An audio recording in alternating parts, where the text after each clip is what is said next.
इन गानों से भारतीय म्यूजिक लवर्स का दिल जीत लेने वाली ये गायिका अपनी सुरीली आवाज के बल पर आज देश की धड़कन बन गई है।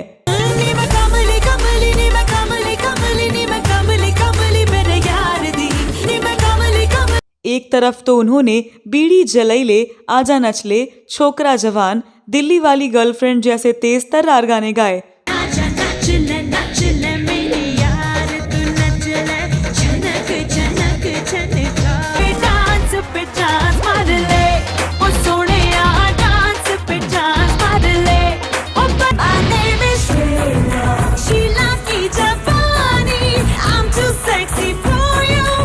तो दूसरी तरफ उन्होंने भागे रे मन कहीं, मेरे हाथ में, तेरे बिन, हे शोना जैसे सदाबहार गाने भी गाए जो दिल को सुकून और राहत देते हैं।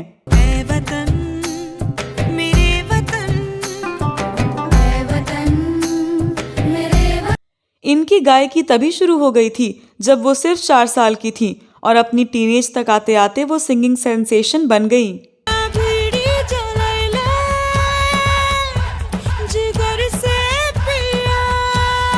लेकिन क्या आप जानते हैं कि बेहद कम उम्र में करियर की ऊंचाइयों को छूने वाली इस गायिका ने अपनी पर्सनल लाइफ में काफी दर्द झेले हैं।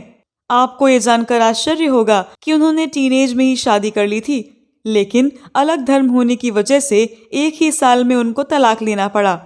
यही नहीं, उन्होंने 2 बार शादी की है और खास बात यह है कि दोनों बार उनके पति की उम्र उनसे लगभग 14 साल ज्यादा रही। इस वीडियो में आज मैं उसी सिंगर सुनिधि चौहान के बारे में बात करने जा रही हूँ, जो अपनी शानदार आवाज के लिए जितनी जानी जाती हैं, उतनी ही अपनी पर्सनल लाइफ को लेकर भी चर्चा में रहती हैं। तो आप बने रहिए हमारे साथ।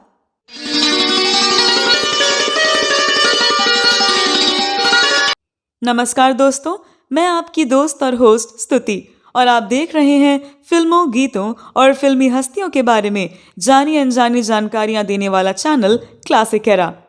दोस्तों, बॉलीवुड की मशहूर सिंगर सुनिधि चौहान आज किसी पहचान की मोहताज नहीं है। अपनी गायकी से लाखों दिलों को जीतने वाली सुनिधि चौहान का जन्म 14 अगस्त 1983 को नई दिल्ली में हुआ था। उनका असली नाम निधि चौहान है, जिसे बाद में कल्याणजी वीरजी शाह ने बदलकर सुनिधि चौहान करने की सलाह दी थी, जिसके बाद निधि बन गई सुनिधि। सुनिधि के पिता एक छोटे से गुजराती कलाकार हैं। सुनिधि के पिता ने ही उन्हें संगीत सीखने के लिए प्रेरित किया। उनकी एक छोटी बहन भी है, सुनेहा चौहान।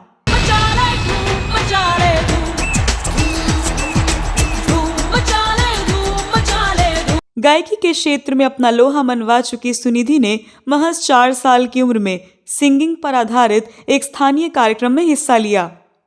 उस समय सुनिधि की प्रतिभा को टीवी एंकर तबस्सुम ने पहचाना और उनके माता पिता को मुंबई आने का न्योता दिया। इसके बाद 11 साल की उम्र में सुनिधि अपने माता पिता के साथ मुंबई आ गई। तब तबस्सुम ने सुनिधि को कल्याणजी वीरजी शाह और आनंदजी वीरजी शाह से मिलवाया।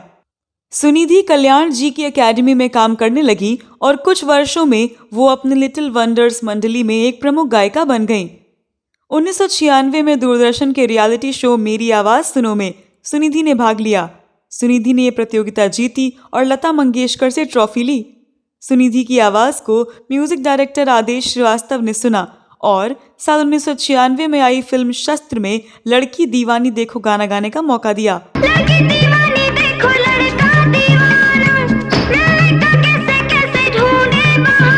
उस समय सुनिधि मात्र 13 साल की थी।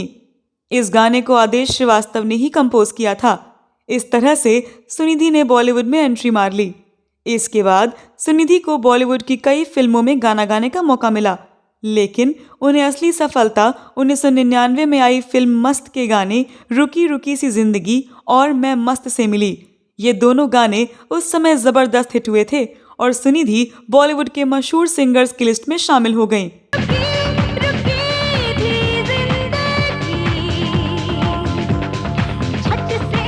इसके बाद फिजा का चार्ट बस्टर महबूब मेरे गाया।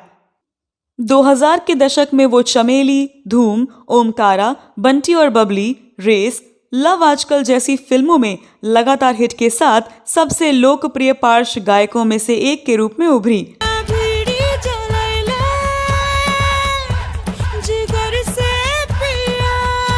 अभी तो तभी तो तभी तो तभी तो होगा मुआ छोकरा जमारे मुआ छोकरा।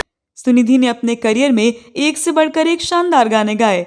उन्होंने अपनी रसीली आवाज से डांस पे चांस, क्रेजी किया रे, शीला की जवानी, देसी गर्ल समेत बहुत से यादगार गानों को सजाया है। डांस पे चांस मार ले ओ सोनिया, डांस पे चांस मार ले ओ माय नेम इज शीला की जवानी, I am too sexy for you. बीते एक दशक में सुनिधि ने तेज गानों को गाने की अपनी खासियत बरकरार रखी, लेकिन धूम 3 से कमली, पीकू में शीर्षक गीत, राजी से ए वतन और दिल बेचारा से AR रहमान की मस्खरी जैसे अन्य गानों के साथ भी सफलतापूर्वक प्रयोग किया। ए वतन वतन मेरे आबाद रहे तू, ए वतन वतन मेरे आबाद। सभी घड़ियां और मूड बना बढ़िया, मुखड़े पे जला ले तू। और अब वो स्वतंत्र संगीत की तरफ भी कदम बढ़ा रही हैं। उन्होंने हिंदी के अलावा मराठी, कन्नड़, तेलुगु, तमिल, पंजाबी, बंगाली, नेपाली और उर्दू में भी अपनी गायकी की छाप छोड़ी। उन्होंने अपने करियर में हिंदी, भोजपुरी, मलयालम, पंजाबी, कन्नड़ और बंगाली समेत कई अन्य भाषाओं में 2000 से ज़्यादा गाने गाए हैं। वो फिल्मों में गाना गाने के अलावा कई रियलिटी शोज की जज भी रह चुकी हैं, जिनमें इंडियन आइडल 5 और 6 भी शामिल हैं। सुनिधि चौहान जितनी अपनी शानदार आवाज़ के लिए जानी जाती हैं, उतनी ही पर्सनल लाइफ को लेकर चर्चा में रहती हैं। उन्होंने 2 बार शादी की है और ख़ास बात यह है कि दोनों बार उनके पति की उम्र लगभग उनसे 14 साल ज़्यादा रही। सुनिधि चौहान ने 18 साल की उम्र में जिस मुस्लिम शख्स से शादी की, उनका नाम है बॉबी खान। बॉबी मशहूर कोरियोग्राफर और डायरेक्टर अहमद खान के भाई और खुद भी कोरियोग्राफर हैं। सुनिधि और बॉबी की नज़दीकियाँ पहला नशा सॉन्ग के सेट पर बढ़ी थीं। सुनिधि का परिवार उनकी शादी बॉबी से कराने को तैयार नहीं था। इसकी 2 वजह थी। एक तो बॉबी सुनिधि से 14 साल बड़े थे और दूसरी वजह ये कि वो अलग धर्म के थे। हालांकि 2002 में सुनिधि ने परिवार के खिलाफ जाकर बॉबी से शादी कर ली और उनके साथ रहने लगी, लेकिन ये शादी साल भर भी नहीं चली। जहां एक तरफ सुनिधि चौहान ने अपने प्यार के खातिर परिवार को छोड़ दिया था, वहीं बॉबी खान ने परिवार की जिद के आगे घुटने टेक दिए और हार मान ली। हालांकि बॉबी उनसे प्यार करते थे और उन्हें समझते भी थे, लेकिन उनके घर वालों के कारण उनका रिश्ता बहुत दिनों तक टिक ना सका। बॉबी खान के परिवार के द्वारा सुनिधि को बहू का दर्जा नहीं देने के कारण दोनों में मतभेद होने लगे और शादी के 1 साल बाद ही 2003 में उन्होंने अपना रिश्ता खत्म करने का फैसला कर लिया। बताया जाता है कि जिस वक्त बॉबी से सुनिधि का रिश्ता टूटा, तब उनके पास रहने के लिए जगह नहीं थी। ऐसे में अन्नू कपूर और उनकी पत्नी ने उन्हें सहारा दिया और अपने घर में रहने की जगह दी। 19 साल की उम्र में तलाक का दर्द झेलने के बाद उन्होंने अपने करियर पर फोकस किया और म्यूजिक इंडस्ट्री में तहलका मचा दिया।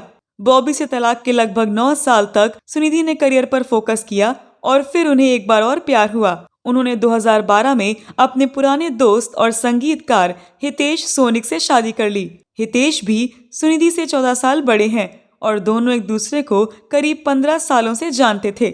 शादी के 6 साल बाद 2018 में उन्होंने बेटे तेग को जन्म दिया। सुनिधि और हितेश के रिश्ते में दरार की खबरें अक्सर आती रही हैं। 2021 में सुनिधि ने खुद भी एक बातचीत के दौरान इस बात की पुष्टि की थी कि उनके और हितेश के रिश्ते में दरार आ गई थी। हालांकि अब सब कुछ ठीक है। हितेश ने कई फिल्मों में म्यूजिक दिया है। इनमें प्यार का पंचनामा 2, my friend Pinto, Manjhi the mountain man, Stanley का डिब्बा और काय पोचे जैसी फिल्में शामिल हैं। तो दोस्तों, ये वीडियो कैसा लगा जरूर बताएं। आपको सुनिधि चौहान का गाया कौन सा गाना सबसे अच्छा लगता है? सुनिधि चौहान के बारे में आपके पास कोई और जानकारी है तो कमेंट बॉक्स में अवश्य लिखें। अगले वीडियो में मैं फिर फिल्मों, गीतों और फिल्मी हस्तियों से जुड़ी कोई नई कहानी या जानकारी लेकर हाजिर हो जाऊंगी। तब तक के लिए नमस्कार।